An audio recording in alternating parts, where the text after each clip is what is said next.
Hey guys, it's Adam from Loose Pixel and welcome back. This video is dedicated to any of you artists out there that are overwhelmed and exhausted. If you're feeling like you don't know where your career's going, you really don't know where your art is going, maybe you're young and you're trying to figure out what to prioritize. Should I diversify myself artistically? Should I focus on something in particular and find a niche? Should I give up and give in to the AI gods and let them take over and consume all of us artists alive? Or should I keep up the fight and keep focusing on my passion? Should I pursue art as a career? Should I pursue art as a means to make a living? Or should I just do it as a passion on the side and find a way to get a salary somewhere else? Maybe you have a family who you have to hide your art from because they feel like you're wasting your time and they don't support you. Maybe you have a family that do support you, but they're staring at their watches and thinking to themselves, geez, you better make a name for yourself sometime soon because I can't support you forever. It's time for you to leave the nest sometime soon. Whatever. What the hell ever. I want you instead, if that's what's going on in your head, I want you to close your eyes. I want you to put your pen down or your paintbrush or your pencil. I want you to close your sketchbook, put it on your lap, put it on the table next to you, and I want you to take a deep breath. Just close your mind for 2 seconds. Just focus on your breath and relax. And I want you to realize something. Now that you're listening, I want you to stop worrying. Stop worrying.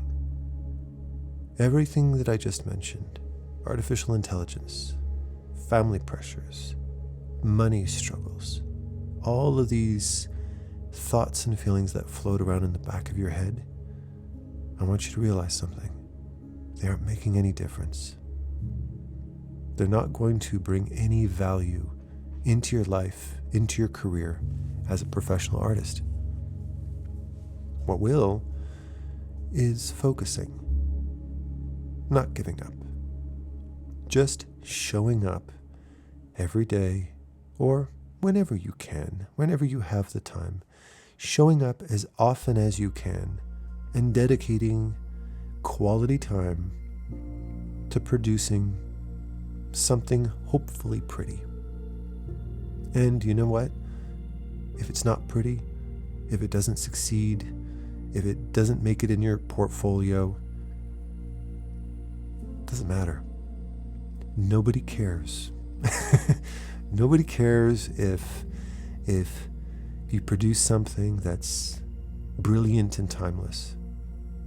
Nobody cares. All that matters is that you're putting your care into what you do and that you're doing something that has a long-term value to you. And as long as you keep showing up and as long as you keep respecting your craft and trying your best, you will improve and you are making steps towards the big goal, that summit at the top of the mountain.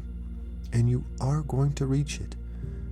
And if there's any thoughts, if there's any heavy, daunting, exhausting thoughts that you feel are holding you back, realize that the quality of your thoughts is what dictates where you're going to go.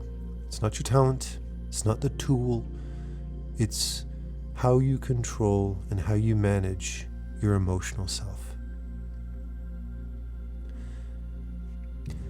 Over the years, the type of videos that I've produced have been mostly consistent, but not entirely. I started my channel 12, 13 years ago, and I've gone through many different phases on my channel. And as of late, you'll notice that a lot of my videos have been more highly edited. I've been having fun and being a little bit more silly in my videos. And some people, not everybody, but some people wrote, "Hey Adam, I kind of miss your more calming stuff." So do I. So if you're worried that Adam has changed his channel and now it's some upbeat YouTuber channel, don't worry. That wasn't what I'm doing. I actually put a lot more thought into this than you might think. I've been thinking about this for months.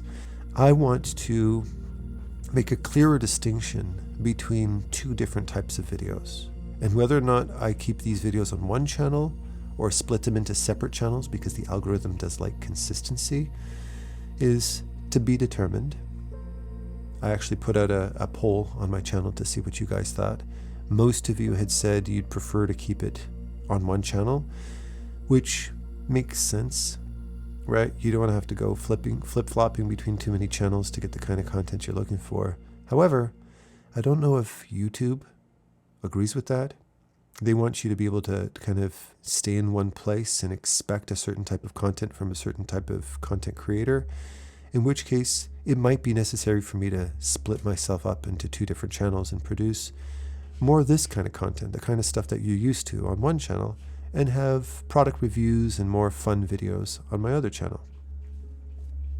I'm going to have to figure this out. I'm going to have to experiment with this moving forward. So I thank you in advance for your patience as we work this out together. And of course, your views, your likes, your engagement, your comments are really what's going to help me know best of all. So don't hold back from letting me know your preferences. Let me know what you feel might be the best way to take my channel moving forward. One way or another, I'm not taking anything away.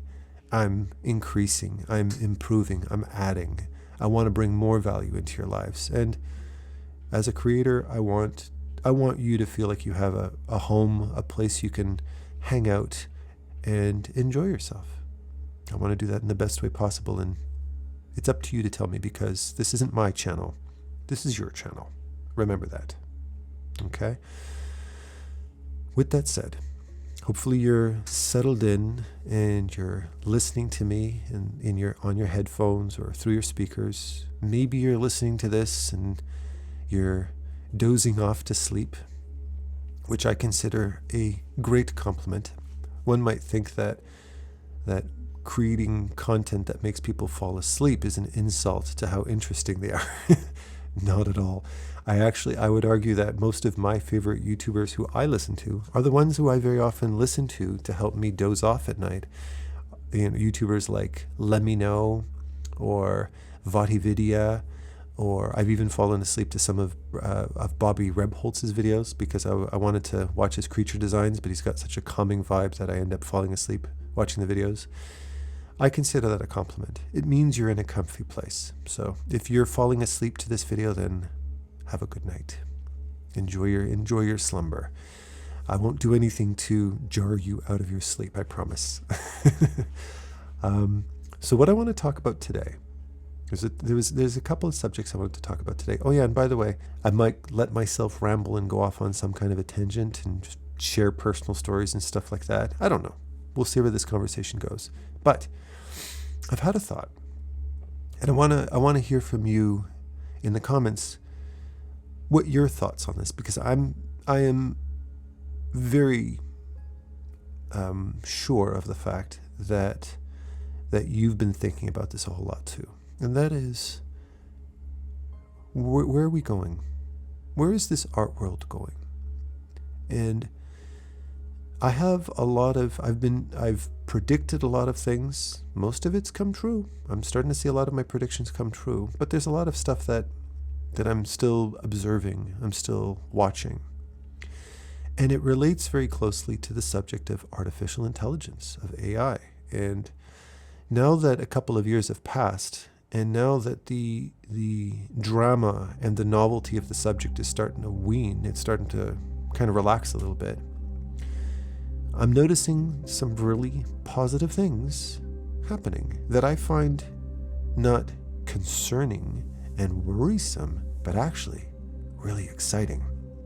And no, just to say it right off the bat, it has nothing to do with the usage or the promotion of AI art. In fact, I'm very happy to say it's the opposite. I find this really, really fascinating. one of the things that I've noticed AI art do, its prevalence, it's just spreading all over the internet, is that, for starters, the novelty of AI imagery died really fast. I think it's a testament to the human species, human creativity, human brilliance in artists that AI is not impressive. It lacks vision. It lacks the essence of a human spirit behind it. Even in its abstract form, it might be able to achieve aesthetics and create images that are visually attractive. But beyond the attraction, it's very superficial, it's very meaningless, and it does not feed the soul by any stretch. And after a couple of weeks and months of seeing AI images pop up all over the place, I went, meh. And I can pick out an AI image immediately when I notice that the level of detail and the level of contrast and level of color and the subject material and the execution is meaningless to me. And the more I see it, the more I feel, no, I don't think AI can hold a candle next to the depth of a human spirit. I feel less and less threatened by it as time passes.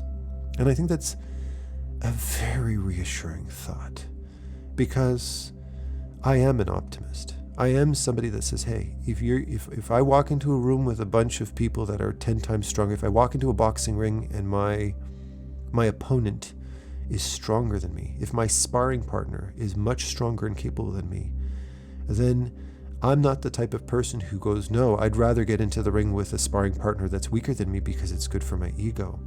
I'm not going to grow if I get into the ring with somebody who's weaker than me. I can only grow if I get into the ring with somebody stronger than me. And it has felt, at least it felt at the beginning, like maybe AI is a stronger opponent.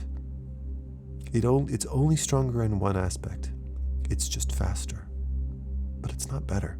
It's not wiser. It's not more creative. It's not more expressive. It's just faster. That's all it is. And who cares? I have other tactics. I have other fighting abilities that will help me win the fight. That are the reason why I'm winning the fight. I'm more human. There's more nuance. My artwork is more specific. It's more, you can tell who and what my influences are. You can tell what artists I have studied from. You can tell what mood I'm into. You can tell what video games and films and books I've read. You can tell where I'm from. You can tell my age. You might be able to look at some of my art and say, he was a Chuck Jones fan growing up, even though I'm looking at dark fantasy illustration. The way he uses curves and vertical lines and weight feels very Looney Tunesy. How interesting. I can pick that out in his style. AI can't communicate that through its art. I can tell that Adam is a Dark Souls fan. I can tell that he loves Bekshinsky. I can tell that he loves Piotr Jablonski.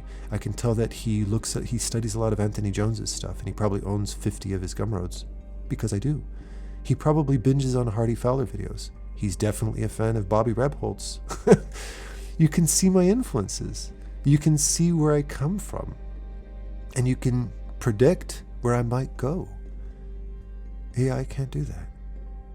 And it's because of that fact that I don't feel like my purpose, my humanity, my value has been at all impacted by it. Yeah, there are art jobs that might get replaced with AI. The ones that don't require deep human consistency and human creativity. We just need some AI generation software to be able to pump out some images for me for practical uses. Sure. Whatever. Fine. But when it comes to true artistic expression, which is what's kind of where we're going with this conversation, we've got a whole world ahead of us that can and will not be touched by AI because it just simply can't. And the reason it can't is because it's not you. It's not me. You know, I was at a friend's house just yesterday. I had dinner, a birthday dinner with a couple of friends of mine, really dear friends who we've known each other for like 20 years. And we got into a conversation about politics. And one of my friends who I was talking to, challenged me during the conversation, because it started getting a bit political and stuff like that. Started challenging me with American politics, because I'm Canadian and my friends are Canadian as well. And she had spent some time in the States, and she's got a real solid head on her brain. Like she's a thinker. She's a very smart, very outspoken person. And she said she was talking about how she had a chance to go down south. They went down to Georgia, I believe. They took a 6-week road trip down south and stuff like that. And when she had a chance to go down to Georgia and actually be in kind of like the heart of what you'd consider like kind of more, I don't want to use political terms here, but more Republican, more Trumpian type of environment as a Canadian, she was really surprised to see just how unlike the media describes. She was very surprised to see how the people that she met, the people that she had dinners with and hung out with, and they've been down to the States multiple times, they were nothing like the media portrays them as. And she said what she made her realize is that the way politics and the way the media has kind of it kind of labels people as being a certain personality type is very wrong. And there's an argument for instance, that perhaps a more Republican perspective and stuff like that. And there's more nuance, that these are not just a bunch of ignorant people that are, against human rights. No, that these are humans that have a kindness and a compassion and a gentleness to them, and they're very intelligent people. And there's reasoning behind a lot of people's perspectives that somebody in Canada might not be privy to, because that's not what the media feeds you. You don't get a nuanced perspective, you get this singular perspective. Now, my perspective, my stance in life is very much stands against what I see politics present in this whole, with the current presidency. I don't stand behind that presidency whatsoever. But I listened to her, and I listened to the nuance of her conversation.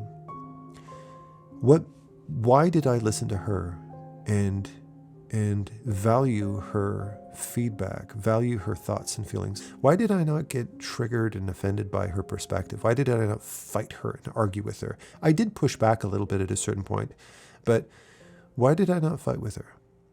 Well, it's because I know her. Because she's been a friend of mine for 20 years. I know where she comes from. I know the human behind her expression. I know the human behind her opinion. And I know she's not coming from a place of malice. She's a dance teacher, a Pilates teacher. 95% of the community she's been a part of for the last 20 years are parts of the LGBTQ community. They're trans, they're gay, they're non-binary. That's the dance community. They're people who are, she's also a Pilates instructor. She's also a physiotherapist. She's very connected to humanity. She's a very humanitarian person. Her whole living is around the healing of human beings. She's the last person on the planet that I know would ever have an ignorant or judgmental or racist perspective. Her whole livelihood is based around caring for and empathizing with other people. So I gave her a voice. I gave her a chance to speak. I didn't feel like I was walking into the enemy's lair and having to be fed some political propaganda. And I respected her opinion. And we walked away from that conversation where I didn't feel offended or bothered or pressured by her. I felt enlightened. I felt like I got to know her a little bit better. I felt like I feel like we've become better friends as a result of it. The fact that what she expressed was wrapped up in a package of her is what mattered. And the same thing applies to your art. Your art is your expression. Whether you're conscious of it or not, whether you're just designing creatures or you're doing vehicles or you're doing clouds and landscapes, whether you're doing buildings, if you're drawing humans, if you're doing costume designs, you might not realize this, but the way you draw, the choices that you make, the styles that you pursue, the things that influence you as an artist are so unique to you. And any art psychologist would know this. My mother was an art psychologist many years before she got into, she worked as a fine artist and she got into computer science and computer graphics and stuff like that later on. Now she's back to doing oil painting and fine arts again. But there were years where she worked as an art therapist. And she worked specifically with young teenage women who had gone through some hard times, all different types of hard times that a young teenage woman could go through. This was back in the 1970s. When she had me, because I was born in 75. And one of the gifts that my mother had, that she still has to this day, was her ability to look at images out of art that people created, and she could interpret them on a very deep psychological level, even when somebody was trying to draw something misleading. And we're not talking about children, we're talking about teenagers, about young women in their teens and their early 20s and stuff like that. She could look at a painting of a sunny sky in a home with the mommy and daddy and baby sitting, in the picture, everybody with a smile on her face, and she could see images of hardship, and she could interpret it almost to the point where it almost pissed off the woman whose artwork she was analyzing. And she could uncover things in people's art. She could interpret things in people's art that not even psychologists and licensed therapists could see, because she was very well aware of the emotional aspects of artistic creation. And we're talking about amateurs. We're talking about people who do not have drawing skill, who haven't even learned how to express themselves artistically.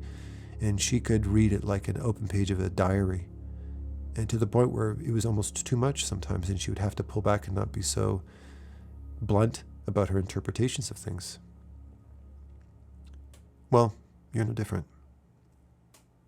And being my age and having the artistic exposure that I've had, being raised by a fine artist who expresses herself in very unique ways, and being the type of artist that went through all of these different evolutions with my own artistic career, I've always been very well aware of the fact that whether you like it or not, whether I try or not, I can't hide my true self.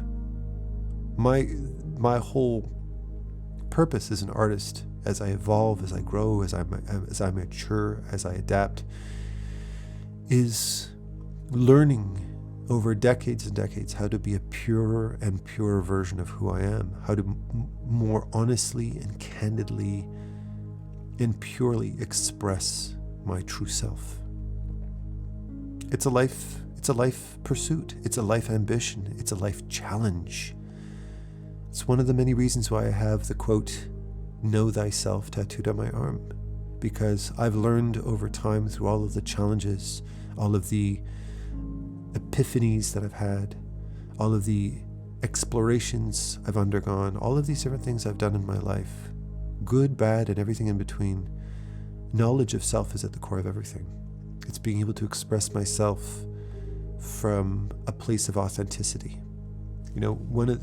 Speaking about my friends who I had that conversation with yesterday, her boyfriend, her partner, another dear friend, I've known them both just as long. I've been best friends with both of them for many years.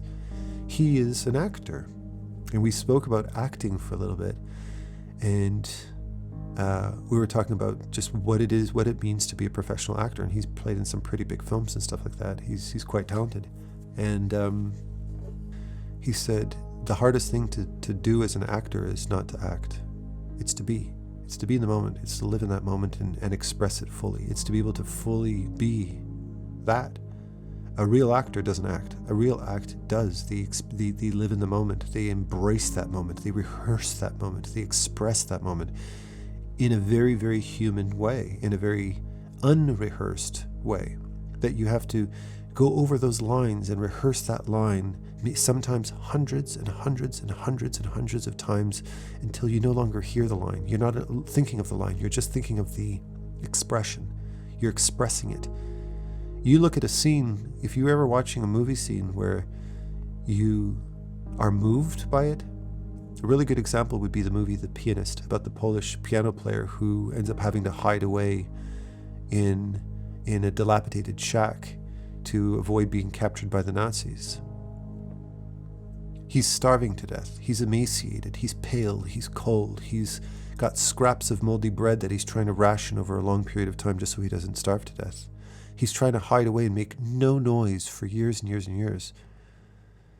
And when you see that scene, you are experiencing a man who's around 40% underweight, who's starving to death, who is terrified to make any sound because he's afraid of being uncovered. He's afraid of being discovered.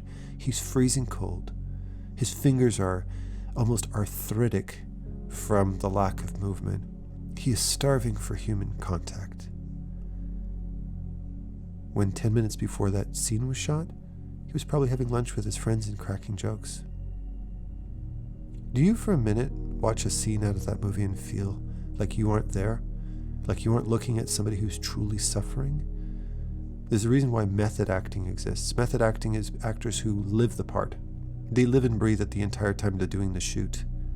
Christian Bale is another actor who's known for that too. He'll embody a role for the entire period that he's doing it because it's a method actor's way of trying to be as genuine as possible in the role that they're playing. That's the artist's challenge. Think of the millions of life experiences that went behind being able to be that authentic. Do you think in a million years AI could ever take that away from you? No, because it doesn't have a soul. It doesn't have a guiding light. It doesn't have an upbringing. AI does not have a relationship with their mother and father that's influenced their thoughts and pushed them in this unique way that made them express themselves in a certain way that other people can look at your art and think to yourself, I can feel this artist's background. I can almost imagine that artist's relationship with their parents through the way that they use color and composition. I can tell what kind of friends they had. My guess is, I'm probably I'm throwing thoughts out there randomly, but just looking at the dynamic compositions, the dynamic shapes that Piotr Jabłonski uses in his work very often, those clean-edged, lassoed shapes, the dynamic angles, and I love that thing. I love that aspect of his artwork. It's so pretty. It's so beautiful. Where did that come from? Where does that graphic design come from? Was he a skater? Was he a graphic designer? What background led to him learning how to express shapes with such lovely dynamic? He's mixing this ancient, rustic vibe in his colors and textures with these dynamic, clean shapes. Like, dude, that's such a unique combination of visions that he's brought together into this unique form of self-expression and this consistent form of self-expression. There's something about that recipe that just, it's eye candy. It's soul candy. It feels so good to look at his artwork, AI can't replicate that. It reminds me a lot of, I remember years ago when AI first started becoming a thing, it started becoming mainstream and stuff, and I was getting involved in the conversations, and there's a lot of emotion around it, and I got caught in the wind of that drama as well. Back then, somebody had sent me, without any malice, they had sent me just a way of kind of educating me in a sense. He had done a prompt of Adam Duff art, do a painting in the style of Adam Duff art, to demonstrate to me that AI was very capable of stealing from me and creating art in the likeness of my vision that I've taken decades to develop, right? And I don't know if that image that I'd seen that he had sent to me was meant to upset or worry or threaten me. I know that the tone of his email was not threatening. He was saying, listen, Adam, I'm not trying to attack you with this. I just wanted to kind of show you what's happening right now in case you're not aware of it. I was very aware it was capable of doing that, but he was the first to show me an image done by me, done in my likeness, quote unquote. And you know how I felt when I saw that image? Bored. I looked at it and I went, okay, it looks like a caricature of my work. It literally looked like a caricature of my work. It didn't look like me. That did not feel like my vision. It just felt like I could tell, okay, I can see the 6 images that it scraped from to create that image. It was very capable of doing a caricature of me, but there's only one Adam. There's only one real me, and the real me does not exist in the past. The real me exists in the future. Even I don't know exactly where my paintings are going from one moment to the next. Especially my more abstract creations, my creature designs, which I tend to do more often than not, are an exploration. They are a discovery. It starts with an idea, but it evolves into something very unique. And one of the things I love about the type of art that I produce, the creature designs that I produce and stuff like that, is that it surprises me. I make happy accidents in all the time, and I control those happy accidents through artistic technique and fundamentals, through an ability to ride the wave of spontaneity and see where it goes. I'm not trying to create a curated vision. I'm not piggybacking off of any of my past successes. I am a constantly evolving, organic, growing entity. I'm an organism that evolves with the climate, with my emotional state, with my influences. But I try to package it and present it in a way that's recognizable to my existing audience. And I looked at that image and I went, meh. I didn't feel threatened by it at all. It felt like somebody doing a poor impression of me, like somebody trying to imitate my voice. You see, like, for instance, people who do impressions of celebrities like Christopher Walken or Eddie Murphy or Arnold Schwarzenegger. Yeah, great. Yeah, they're funny. We get a good laugh. Ooh, holy shit, you really did a great job. That one's really better than most of them, etc., etc. But when you do that impression next to the original actor, when they do, like, people, they'll do one that was really funny was where, was it Bill Hader? I can't remember what his name is specifically. He did an impression of John Malkovich next to John Malkovich. It was really funny. He says, yeah, I'm John Malkovich. I can't do John Malkovich. I'm just pretending here. I'm John Malkovich. And John Malkovich says, that doesn't sound anything like me. And he says, no, it sounds exactly like you. He was literally arguing with John Malkovich. It was close. Yeah, it was really good. But there's only one John Malkovich. Nobody sounds exactly like him. Nobody expresses and thinks like him. A lot of people do impressions of Christopher Walken. Yeah, Walken, yeah, oh, they do this kind of stuff. But when you actually look at Christopher Walken, he's not acting like Christopher Walken. He's an actor who has Christopher Walken's voice. He's actually acting. And if you look at Christopher Walken's performance, he's not focusing on sounding like Walken. He's focusing on expressing something. But his voice just sounds the way it does. The way he thinks and puts phrases together is just the way his brain works. He's not trying. He's being. And if you look at the scene, he's not trying to sound like Christopher Walken. He's trying to sound like a thug. He's trying to sound like a coach. He's trying to sound like an old disgruntled politician. He's trying to act like an evil, headless horseman. That's what he's doing. He's got a sense of humor. He's got a depth to him. He's got a personality. He's got desires. He's got ambitions. He's not just a voice who does funny sounds. But people pick out the catchy stuff, the stuff that makes his voice more recognizable. They caricature that. They slap it together with some dialogue and get a couple of laughs out of it. You think Christopher Walken feels threatened when people do impressions of him? He doesn't give a shit. It's fun. It's entertaining. Good job. It's fine. If people think it's great. I wouldn't think anything of it. I would just laugh along with everybody else. I wouldn't feel threatened by it. Well, that's what AI is. It's just doing an impression. That's it. It's not a threat. It's not a threat to who you are. So many artists out there, they get so worried about this shit. And understandably so. Yeah, there are some jobs that are going to get lost by this. There are casualties to this shit. It is.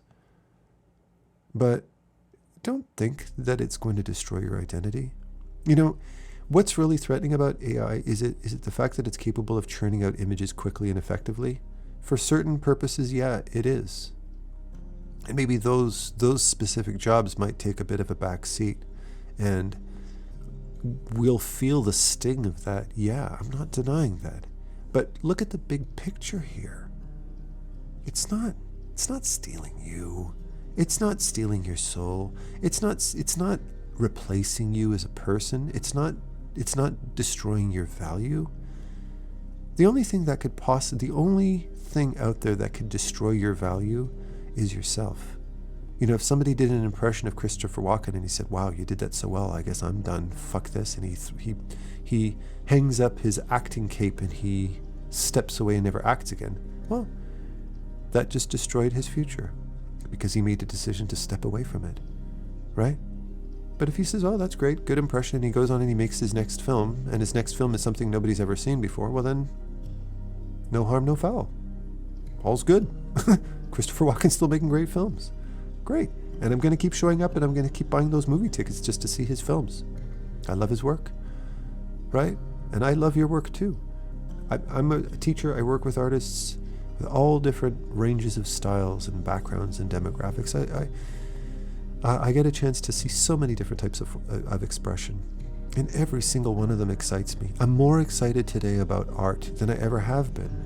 AI has not tainted my appreciation for it, for art or for artists. In fact, it's reinforcing it, because if anything, seeing all this AI slop out there, seeing all of this meaningless, flashy shit out there, is reinforcing, in my mind, that there's far more value to an artist than the imagery.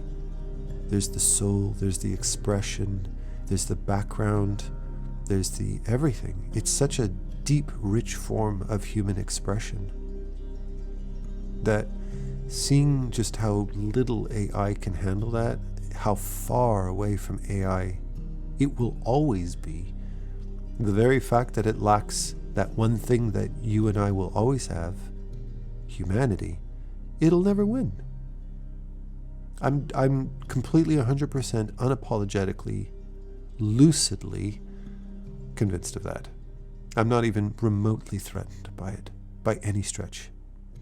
And in fact, the whole point of today's talk is to highlight something really, really cool that I'm noticing happening in all different types of art that puts a big smile on my face.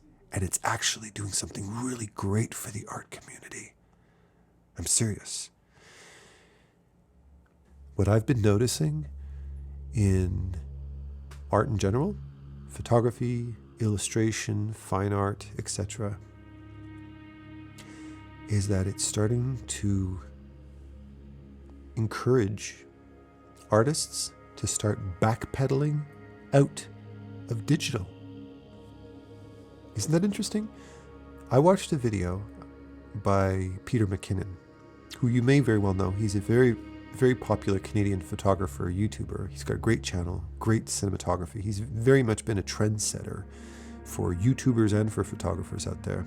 Really love his content. And one of the things he's been doing more and more lately, and something that I'm noticing a lot of younger artists in their teens and 20s doing a lot, which is super cool, is they're going analog. Analog meaning they're stepping away from digital and they're starting to have fun with traditional tools. They're going back and using old tools, old techniques. Peter McKinnon's been exploring a lot of these old vintage cameras, the loading the film, exposing the film in a dark room, learning how the mechanics of these different cameras do and the unique qualities, the unique look and vibe that these types of film and these types of cameras produce, and how that tool is actually that the look of that kind of a camera is actually influencing the type of photographer he's starting to evolve into. Something that this pure, pristine digital medium just can't do, right? That digital in and of itself is lacking something, and that people are rediscovering analog. At the very beginning of my career, my first major job was working. I first did this little job for an animation, being a key animator, and then I started working in the video game industry shortly thereafter, where Wacom tablets and Photoshop was introduced. And it wasn't long after that I was pretty much working exclusively digitally. You'd think that would be a threat to me. It's not. Watching Bobby Rebholz's videos, and Steven Zapata's, I might add. I bought Steven Zapata's video on shading recently, and I've been watching a lot of Bobby Rebholz's videos in creature design. It's just him and his sketchbook. He's just sitting there with a vibe very similar to what I'm sharing with you right now, just kind of shooting the shit and sharing his thoughts and feelings. And I've just been sitting down, and it's so freaking easy. No setting myself up at a desk, none of that crap. Just sitting down with my kids, sitting down with my girlfriend, watching some scary, spooky movies on YouTube and whatever, or just watching some shit on Netflix or whatever, and sitting down with the sketchbook on my lap and just drawing away, filling page after page after page. It's been so much fun that there's this kind of direct approach to working in a sketchbook, especially if you adopt the habit of not erasing, right? You just move forward with your drawings all the time. Don't worry about pretty, just move forward. You're going to do a bunch of drawings. You're going to be uninterested in it. It's going to be boring. You're not going to be excited, but just keep going, man. Keep going. And you're going to have these little aha moments as you keep exploring ideas from different angles. I filled half a sketchbook in 2 weeks. I have many more stuff. You might think, shit, Adam's been producing a lot of YouTube videos. I haven't seen him draw a lot. I've been drawing more than ever. I've been drawing hours and hours. It's so much fun. And when I took all that sketchbook practice I had and I brought it back into digital, I noticed a difference. I noticed a difference in it. A difference you should be watching right now in this video, right? Analog is starting to come back. Emily, my daughter, she takes some of the best. She's got a real eye for photography. She bought herself some old point and shoot camera, kind of a throwaway cameras, disposable cameras, a reload camera that, with a plastic crank on it to reload a new frame and taking some shots. Fuck, I swear to God, looking at those photographs she takes of her and her friends around Montreal in these different artsy shops and cafes or going to conventions. She was just at the Otakuthon recently with all of her friends. She takes these photographs with these old cameras. I swear to God, man, I feel like it's like a throwback to the 1980s. I got this incredible sense of nostalgia. It's like watching an old Steven Spielberg film. It's so trippy. I was like, that cheap-ass camera produces images that are so much more powerful than all the cleanest, sharpest, most AI tweaked image that any iPhone or Android phone can produce. I want to go and get one myself. Go spend $25 on some cheap ass camera. You'd be amazed how that really transforms how you shoot. No zoom lens, screw zoom lenses. No, a single focal length. Learn how to take a shot with a single focal length. Maybe that camera's a 50mm, maybe it's a 35. Learn how to be a master of a 35mm and learn how the blurriness of the edges of that image help to create a bit of a vignette. Maybe the chromatic aberration caused by that cheap plastic lens produces a look to your shots, and that you need to use certain lighting in shots, because you notice that when you take shots with this type of lighting, it really works with the camera, but this it doesn't. And you learn to lean into the limitations of that medium to grow, to explore. There's power. There's expressiveness in that. And maybe, this camera really, really sucks, but when I picked up that camera, there was something about that camera that I just preferred the way those shots looked. And you go, I just made a discovery. How cool. But your iPhone camera with 16 lenses on the back of it that can zoom 47 levels of zoom on it, no, man. That sketchbook is a very powerful tool. It's a very, very powerful tool.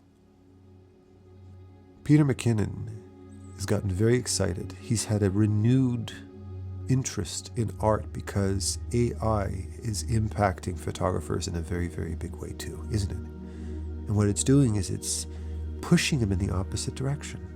And this to me is like, yeah, that to me is, that's the spirit of an artist, isn't it? It's like, you punch me in the face, you blind one of my eyes, you poke out one of my eyes, I put a magnifying glass on the other one, and I make the other eye work twice as good. Anthony Jones, he had an injury on his right hand. He learned how to draw with his left. You think an injury on his hand is going to make him stop drawing? No. He just learned to be ambidextrous, dude. That's an artist. That's an artist's spirit. You know, you take yourself for granted. You're some artist who's thinking to yourself, fuck, you know, like, do I even have a future? Is there even any point to this? Is there any point? Yeah. There's more point now than ever. Because now your art isn't only, you know, some cool, pretty digital image that you stick on ArtStation or Pinterest or whatever. No, man. No. You're a soldier. You're a representative of the human race. There's no greater representative of the spirit of a human being, of the depth and the beauty of a human soul than an artist. Everybody always says, what's the, a lot of parents or a lot of more practically minded people might think, you know, there's no point in getting a career in art. What's the purpose of art? There's no future to art. I won't argue, making a living financially as an artist can be challenging, more challenging than some other jobs. Although all jobs are being impacted by things all the time. Programmers are suffering even more than artists. I hate to break it to you. AI can now, with ChatGPT-5, it can now do all the programming for programmers. How the fuck do you think programmers feel about that? They're out of jobs too. Art is, and always will be, the purest form of human expression. It really it hits at the essence of human expression. This is our purpose as an artist, whether you know it or try it or not, it's there. You know, you think, oh, I'm just some anime artist, who gives a fuck? Really? No. Anime, right now, how everybody's into anime and that type of art it is a timestamp of our generation. Don't you knock that. When I was a kid and I watched Looney Tunes and Disney and all that stuff and Garfield cartoons and Calvin and Hobbes and all that awesomeness, at the time, it was just what every kid saw on TV every Saturday morning. It was the comic books that we read. It was the Archie comics that we read. It was every day. You wanted an Archie comic, they sold them at the grocery store. They had a whole rack of Archie comics at the grocery store. I really miss those days, like really bad. I loved the idea of grabbing a couple of Archies when you went to the grocery store so you could read them when you got home. I freaking loved that, man. I miss those days. I miss the way those old Archie comics looked, how different artists would draw it in different ways, and I preferred this artist over that artist, and I found this comic funnier than that comic. I loved having that preference. I loved having that variety. Holy shit, that was so cool. Back then, it was normal everyday shit. Now, it's a timestamp. One of my favorite shows, one of the Jazza shows I think they did such an amazing job is Stranger Things. I mean, if you're younger, you look at Stranger Things and it feels like this kind of like, it's nostalgic. It feels like, you know, it's like a historical piece. It's like watching, you know, Bridgerton or something like that, where you're looking at some period piece. That's what it might feel like to a 20-year-old, not to a 50-year-old like me. To a 50-year-old, that is a throwback, dude. That is nostalgic. The actors, the D&D, the music, the cars, the bad guys, the good guys, the makeup, the clothing, the jobs, the creatures that they envisioned, the walkie-talkies, you know, that was my life. I was an 80s kid. But back in the day, it was just normal. It was just everyday life. But think of the richness, the depth, the nostalgia that somebody like me feels seeing something like that. Really nailed the time period. And I love the fact that they cast Winona Ryder for that, because she's just a legend, man. She's a legend. The fact that they picked her to be the mom and that that they could bring her into that, man, she belongs in that show. God love that woman, man. She kicks ass. She's so awesome for that role. Back in the day, that was just every day. Everybody dressed like that. It was completely unremarkable. You might be too young to realize this. You might look at it and go, oh, anime, whatever. Everybody does it. Yeah, but everybody's not going to be doing it in the next 20 years. Something new is going to happen. Something new is going to be created. And when you see a throwback to anime, when you see a throwback to imagery and films and music that pulls you back into 2025, that's gonna hit you right in the feels, man. So you keep drawing your shit. You get better at your craft, man. You focus and dedicate yourself to the thing that really excites you, that makes you want to draw. Watch the creators that you love, and listen to the music that gets you all fired up and or makes you feel all moody and sad and painterly. You do whatever the hell it makes you feel like doing what you do. I know from experience, I know from age, that's the kind of shit that makes artists. That's the kind of shit that you're going to go back to when you've mastered those fundamentals, you've mastered those technicalities. It's that 80s D&D playing, Zaxxon playing, Atari playing, Duran Duran, Cyndi Lauper listening, that fashion of the time, the hairspray, the makeup, the skateboards, the old Paul Peralta skateboards. That shit, that's who you're going to come back to. That's going to be your full circle moment. And what really excites me is because I'm a content creator, because I'm a YouTuber, I know from experience, from being a fellow creator, that artists like Steve Zapata, artists like Bobby Rebholz, they're older, more experienced artists. They're very, very well-skilled artists. But I know for Steve and for Bobby and artists like them to be able to maintain this consistency in the type of content that they produce, they had to fight for it because the industry peer pressured them. The algorithm might have peer pressured them into picking up a more digital, more modern tool. Now, of course, they both do paint digitally as well, but they're sketchbook promoters. They're people who say, no, you need to learn how to work in a sketchbook. You need to understand the fundamentals of shape design and shading and lighting techniques and how to translate with the medium and make it look good, how to use your pencils, what kind of pencils to use, what kind of paper to use. Like, get down to those raw fundamentals where you're not allowed to hit that Control-Z all the time. This is where that's where the warriors trained, right? I'm seeing the art world, not only with illustration, but photography, acting, music, etc. I'm starting to see it come full circle. I'm starting to see that this trend towards the traditional is starting to grow, and the brave acts of integrity by artists like Steve and Bobby, they're going to be experiencing more and more as the years progress forward a resurgence, and that this bravery, the courage to hold on to this traditional medium, to promote this traditional medium, is going to reward them. They're going to be rewarded for that bravery when that trend finds them again. And that, to me, is probably the biggest takeaway I want to share with you guys today. And that's the fact that trends change all the time. I've witnessed trends come and go.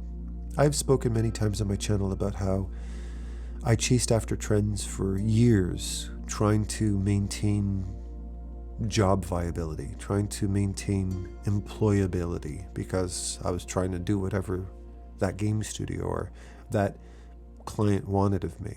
And I kept having to adapt myself until a certain point where I went, I can't. I realized I was running a marathon that was endless. And I tapped out. I realized I ran out of resources. I burnt myself out trying to adapt constantly. And I decided to say, it's time to stop, Adam. It's time to stop running. And it's time to you to look in the mirror and say, who the hell are you? Who are you? What do you love? What matters to you? Where do you want to be? What would be your perfect place to be without anybody on the outside telling you what you should be doing with your career? And the decision I made is the decision you're looking at me doing now, years later. It was the greatest decision I ever made in my life. It's the greatest decision I ever made in my artistic and personal career. And yet again, it reinforces that mantra, that belief, know thyself. I keep having to learn that over and over and over again. Who are you? Who are you? Be that. Know who you are and be that. Guide all of your decisions based off of the things that feel truest to you. Because if you don't, whatever it is you try to do will be interpreted, just like my friend, the actor, said, as acting. It won't be interpreted as being. You need to be your art, not act your art. You need to be it. And what you learn as a professional is when you make that decision, whether the trend is now or later, you want to be ready when that full circle comes back and finds you again. I know that the type of art that I produce is not always trendy, but when Dark Souls 4 comes out, Miyazaki, I'm waiting, or when Bloodborne 2 comes out, there will be a resurgence of people who are interested in Dark Souls creature design type work. And when that trend comes back around, I'll be ready and waiting. Not only will I be ready and waiting, but I will have years of practice and getting better at it. So when people want to learn and want to explore and want to just enjoy that kind of art again, I will have that much more experience with it. I'll be that much better at it. I'll be much more expressive in that genre of artwork. I won't be, oh crap, people into creature design again. I better start practicing creature design again. No, I've been practicing for years. So when that trend comes back, I'm there. It finds me again. And every time it finds me, every time it comes full circle, because that full circle goes round and round and round, time and time again, the older you get, every time you're more and more and more established. The die-hard forever fans will continue to support you for all the years that you produce it. And the new people who make this just the younger or newer to this type of artwork audience that discover you will discover a true professional, a seasoned, dedicated professional. Not an impressionist, not a try-hard, but a real, genuine, in my case, creature designer. Or maybe in your case, cute and cuddly, but whimsically dark, like Bobby Chu. The world's your oyster, man. But here's the thing. AI is never going to know where you come from and where you're going. AI doesn't care about your future aspirations. It can't predict where you want to go. It can't predict what motivates you. Only you can. So don't worry about it.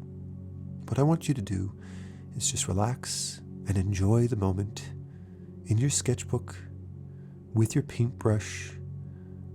Maybe you're already sleeping at this point and you have no idea what I'm saying right now. I don't care. I just want you to be happy in your own skin. I want you to enjoy this moment as a talented, unique, beautiful, expressive, brave artist. You're an artist. And don't take that for granted. You have nothing to worry about. Okay? I mean that. With that said, I love you all with all my heart. And happy painting. Take care.